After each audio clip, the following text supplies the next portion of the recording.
চতুর্থ শ্রেণী হিন্দু ধর্ম শিক্ষা।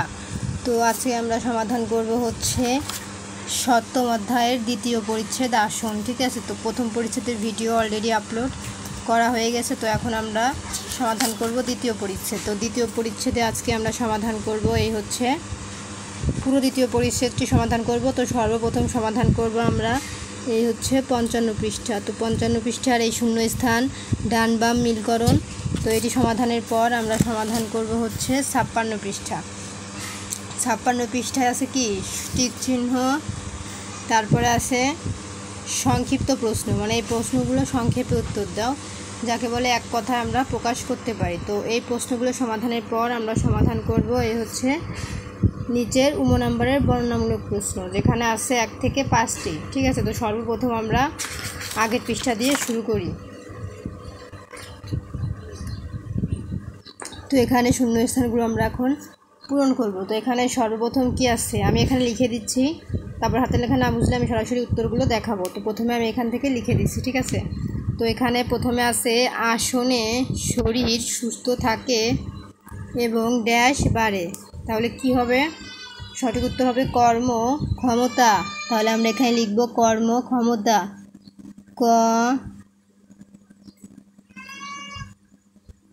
মরে কর্ম ক্ষমতা।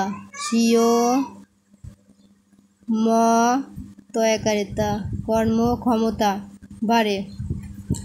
আসনে শরীর সুস্থ থাকে এবং কর্মক্ষমতা বাড়ে। তারপরে 2 নাম্বার আছে ড্যাশ মস্তিষ্কের জন্য উপকারী। তাহলে কি হবে? শীর্ষাসন। শীর্ষাসন। তারপর স্বদীর্ঘী পেট কেটার মধ্যে শয় আকার শীর্ষাসন। দন্তের স দন্তের না, শীর্ষাসন মস্তিষ্কের জন্য উপকারী।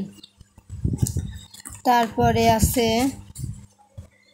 ড্যাশ হাঁটু দুইটি ভেঙে বসতে হয়। তাহলে কি হবে?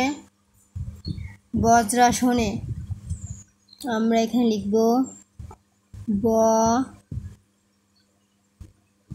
বর্গের জয়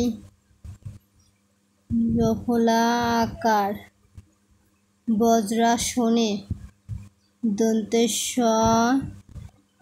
দন্তের নয়কারিণী বজ্রাসনে হাঁটু দুটি ভেঙে বসতে হয়।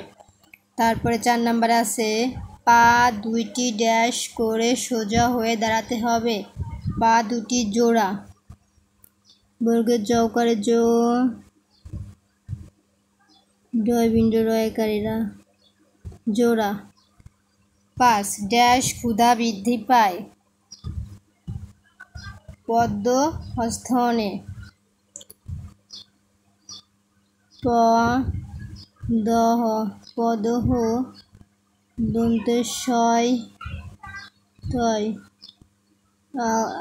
আকার দন্তের স দন্তের নয় কেনে পদহ স্তাসনে ক্ষুধা বৃদ্ধি পায়। তাহলে হাতের লেখা না বুঝলে আমি এখন সরাসরি উত্তরটি দেখিয়ে দিচ্ছি। এই হচ্ছে উত্তর কর্মক্ষমতা। আসনে শরীর সুস্থ থাকে এবং কর্মক্ষমতা বাড়ে। শীর্ষাসন মস্তিষ্কের জন্য উপকারী। বজ্রাসনে হাঁটু দুটি ভেঙে বসতে হয়। পা দুইটি জোড়া করে সোজা হয়ে দাঁড়াতে হবে। পদহস্তাসনে ক্ষুধা বৃদ্ধি পায়। তো এই ছিল হচ্ছে আমাদের শূন্যস্থানের সমাধান। তো এখন আমরা চলে যাব ডান বাম মিলকরণে। ঠিক আছে, তো এই হচ্ছে আমাদের ডান বাম মিলকরণ। তো খ নম্বরে বলেছে ডান পাশ থেকে শব্দ এনে বাম পাশের শব্দের সঙ্গে মেলাও। ঠিক আছে, তাহলে আমরা উত্তরটি একটি করে দেখানো আছে, বাকিগুলো আমরা মেলাবো। তো প্রথমে বলেছে ধর্মচর্চা করতে গেলে শরীর সুস্থ রাখতে হয়, এটি হবে 1 নাম্বার। একটি তারা করে দিয়েছে, আমরা 2 নাম্বার থেকে মিলাবো। 2 নাম্বার আছে আসন শরীরের অঙ্গ প্রত্যঙ্গের উপকার করে, এটি হবে 2 নাম্বার। বজ্রাসনে ভুক্ত দ্রব্য সহজে পরিপাক হয়, এই যে পরিপাক হয় 3 নাম্বার। আমরা নিয়মিত আসন অনুশীলন করব, এই হচ্ছে 4 নাম্বার। পদ্মহস্তাসনে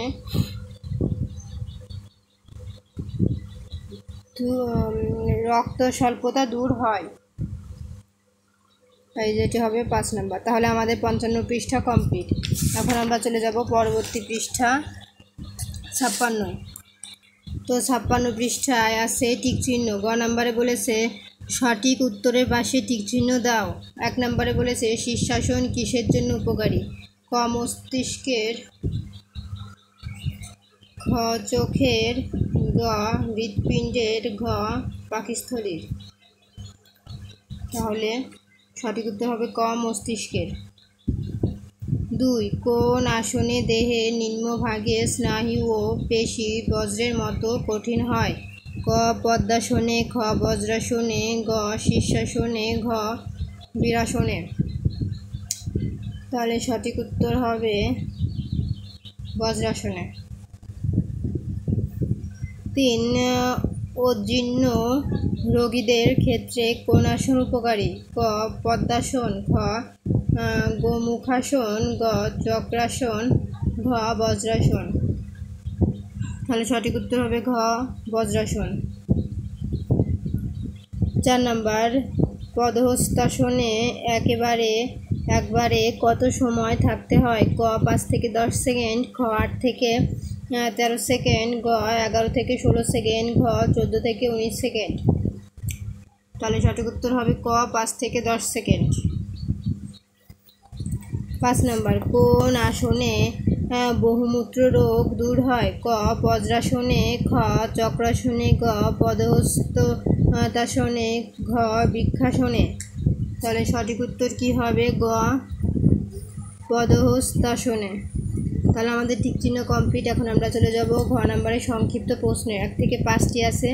আধুনিককালে আসন ও মুদ্রা সম্পর্কে প্রচার করেছে এমন 2 জনের নাম লেখো।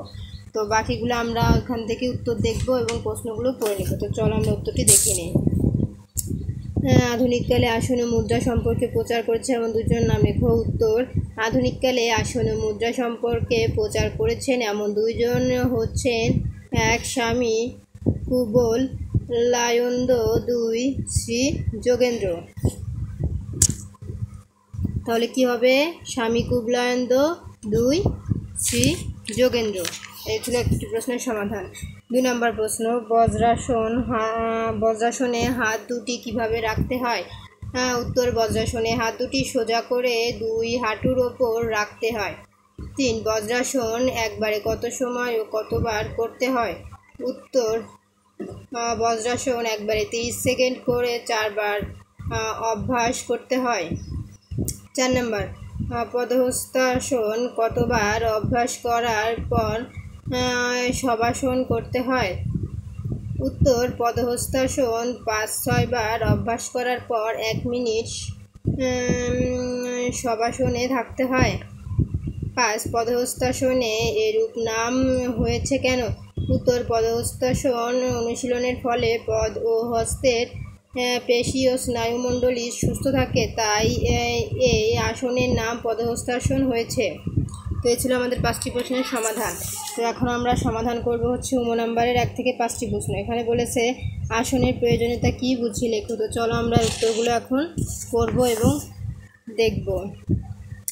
1 আসনের প্রয়োজনীয়তা কী বুঝিয়ে লেখো। উত্তর আসনের ফলে শরীরের অঙ্গ প্রত্যঙ্গ সবল হয়, মাংসপেশির পুষ্টি সাধন হয় এবং কর্মক্ষমতা বাড়ে, যার ফলে সঠিকভাবে কাজকর্ম পরিচালনার পাশাপাশি ধর্ম সাধনায় মন দেওয়া যায়। ধর্মচর্চার প্রধান শর্ত হচ্ছে শরীর ও মনের সুস্থতা বজায় রাখা, তাই নিয়মিত আসন অনুশীলন করা উচিত। 2 নম্বর বজ্রাসনের প্রণালী বর্ণনা করো। উত্তর বজ্রাসনের 2 হাঁটু ভেঙে বসতে হয়, পায়ের পাতার ওপরের পিঠ রাখতে হয় নরম কম্বলের উপর, শরীরে পশ্চাৎ 2 গোড়ালির ওপর রেখে সোজা হয়ে বসতে হয়, হাত দুটি রাখতে হয় সোজা করে 2 হাঁটুর ওপরে। এই অবস্থায় গুহদ্বার যাতে 2 গোড়ালির মাঝখানে থাকে সেদিকে খেয়াল রাখতে হবে। তো এই ছিল 2 নম্বর প্রশ্নের সমাধান।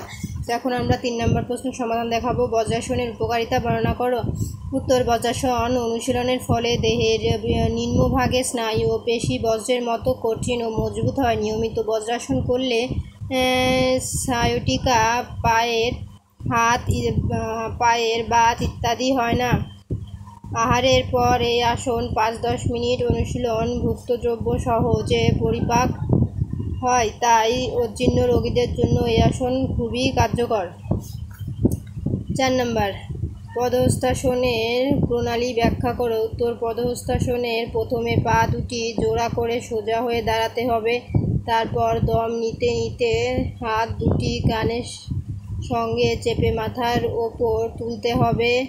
এরপর দম ছাড়তে হবে। কোমর থেকে শরীরের ওপরের অংশ সামনে বাঁকাতে হবে। এ অবস্থায় দু হাতের তালু দু পায়ের দু পাশে মাটিতে থাকবে আর কপাল হাঁটুতে ঠেকিয়ে রাখতে হবে। এ অবস্থায় স্বাভাবিকভাবে দম নিতে হয় এবং ছাড়তে হয়। এ আসন অনুশীলনের সময় হাঁটু সোজা রাখতে হয়। এভাবে 5-6 বার অভ্যাস করার পর 1 মিনিট শবাসনে থাকতে হবে। 4টি প্রশ্নের সমাধান। প্রশ্ন 5, কেন আমরা পদহস্তাসন অনুশীলন করব? উত্তর: পদহস্তাসন পা ও হাতের জন্য খুবই উপকারী একটি আসন। এই আসন অনুশীলনে পা ও হাতের পেশি ও স্নায়ুমণ্ডলী সুস্থ থাকে। এই আসনে তলপেটের সংকোচন হয়, ফলে পাকস্থলী, যকৃৎ, পাচনতন্ত্র, মূত্রাশয় ইত্যাদি পুষ্ট হয়। এতে কোষ্ঠবদ্ধতা, অজীর্ণ, বহুমূত্র প্রভৃতি রোগ দূর হয়। তাছাড়া ক্ষুধা বৃদ্ধি পায়, মেরুদণ্ডের নমনীয়তা বাড়ে এবং রক্তাল্পতা নিরাময় হয়। তাই আমরা নিয়মিত পদহস্তাসন অনুশীলন করব। তো এই ছিল আমাদের 5টি প্রশ্নের সমাধান। তো দ্বিতীয় পরিচ্ছেদ কমপ্লিটের পরে আমরা চলে যাব অষ্টম অধ্যায়। কিন্তু অষ্টম অধ্যায় পরবর্তী ক্লাসে দেখাবো, এবং পরবর্তী ক্লাসে অষ্টম অধ্যায় ভিডিও দেখার জন্য অবশ্যই সাবস্ক্রাইব মাই চ্যানেল।